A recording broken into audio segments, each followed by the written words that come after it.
Dobar dan z Bośni i Hercegowiny. Jesteśmy teraz w miejscowości Livno. Trafiliśmy tutaj dopiero około północy, bo po drodze mieliśmy trochę przygód. Na początku szukaliśmy stacji paliw, gdzie można by było kupić olej. Niestety nie było to takie proste. W końcu się udało, a później, gdy dotarliśmy na przejście graniczne, to okazało się, że musieliśmy się cofnąć i nasza trasa przedłużyła się dość znacznie. Dotarliśmy w nocy, a teraz zwiedzamy okolice. Przy okazji kupiliśmy też taki oto miejscowy przysmak, czyli ser owczy, zwany liwiańskim serem.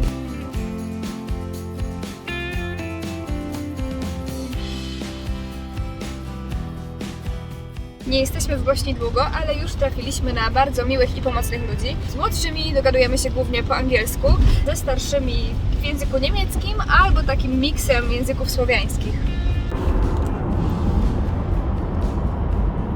Miejscowi nas ostrzegali, że w okolicy jest dużo zdziczałych koni i musimy zachować większą ostrożność na drodze.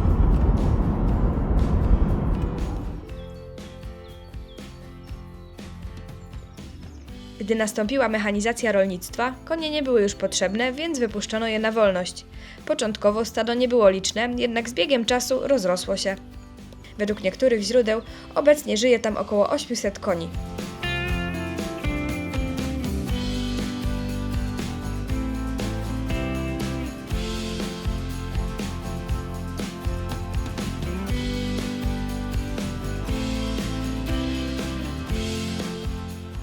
No i miejscowi raczej nas nie kłamali.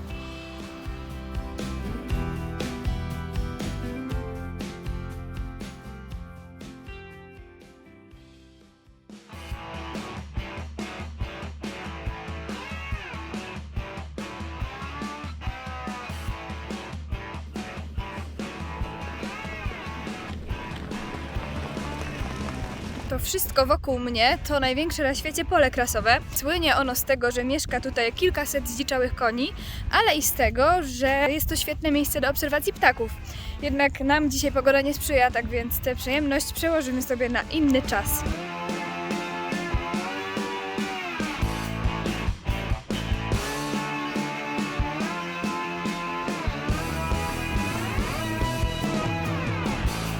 Liwańsko-Polie to kotlina, która powstała na skutek działalności procesów krasowych. Obszar ten zbudowany jest ze skał wapiennych i jest okresowo zalewany. Miejsce słynie z tego, że spotkać tam można mnóstwo gatunków ptaków. Dla niektórych z nich jest to punkt na trasie podczas migracji, dla innych miejsce lęgu, a część z nich przylatuje tu jedynie na zimowiska. Do ciekawych gatunków, które możemy tam spotkać, należą głuszec, derkacz czy gadożer.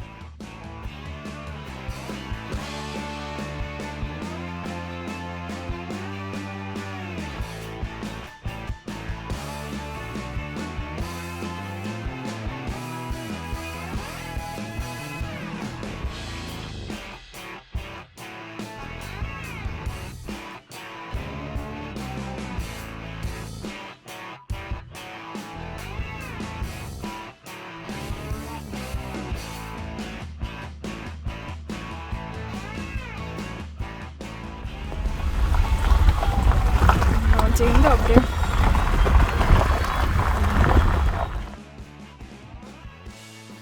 Konie z Livna wędrują nie tylko po łąkach, ale czasami zdarza się, że wychodzą na drogę, przez co mogą stanowić zagrożenie.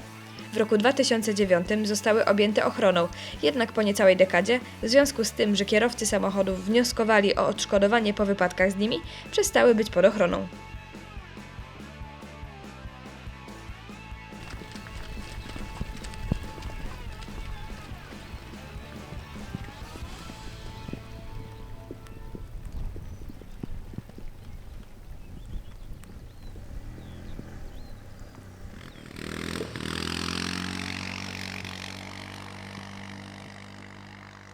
Po drodze zatrzymaliśmy się przy punkcie widokowym, skąd mogliśmy zobaczyć panoramę gór, miasteczka i pola.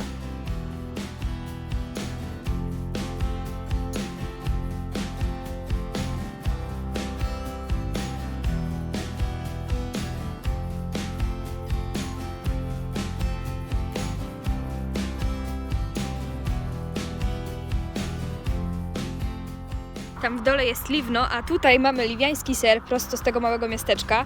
Jest to tradycyjny produkt, który wytwarza się z mleka owczego. Przyszedł czas na test lokalnego sera. Przed chwilą próbowałam kawałek i bardzo mi smakował. Jest on taki dość kruchy i nie ma tak intensywnego smaku jak nasz polski oscypek. Moja ocena to 10 na 10. Na pewno warto jest go spróbować.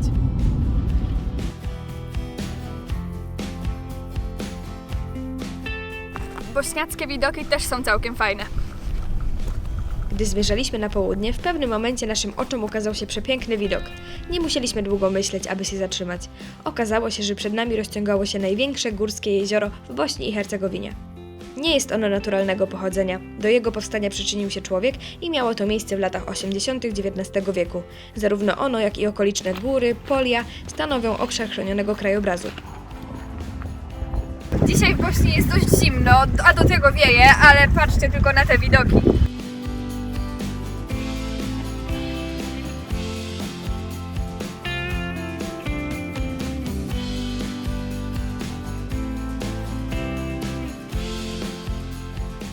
A teraz zmienimy trochę klimat. Po wizycie w Słowenii, o której na moim kanale znajdziecie 2 filmy, a przed dotarciem do Bośni i Hercegowiny spędziliśmy dzień w Chorwacji.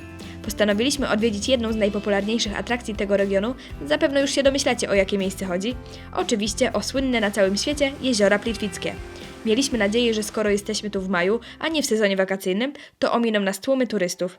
I udało się.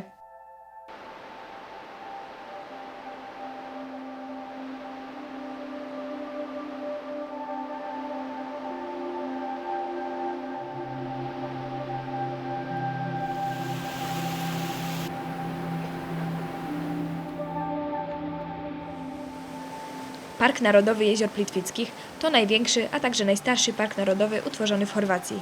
Nie bez powodu został wpisany na listę Światowego Dziedzictwa UNESCO. Jego unikatowa przyroda zachwyca. Możemy ją podziwiać wędrując po licznych trasach, m.in. w najbardziej znanej części parku, czyli wśród jezior, kaskad i wodospadów. W okolicy jest sporo lasów, przez co miejsce to jest atrakcyjne dla lasolubów.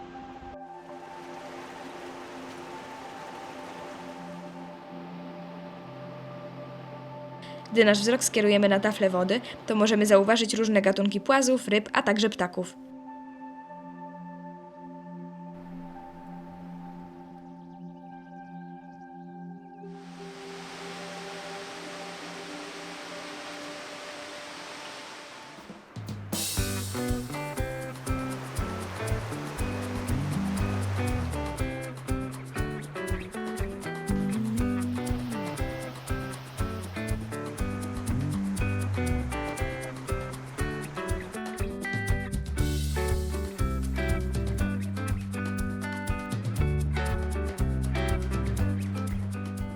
Podczas wizyty w parku wybraliśmy się na rejs po jeziorze, skąd mogliśmy podziwiać malowniczy krajobraz z innej perspektywy.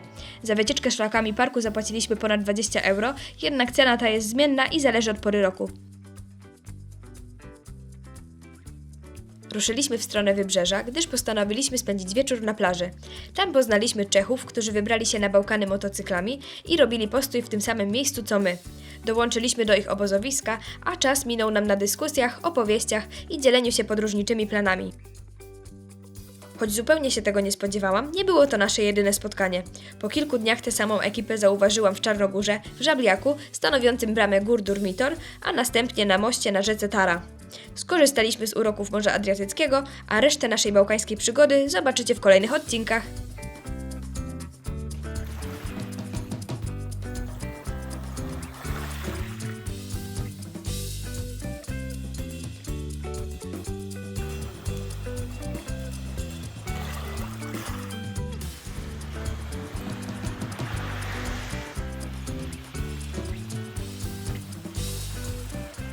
Jeśli film Ci się podobał, to zostaw po sobie ślad w postaci komentarza, łapki w górę, a także subskrypcji.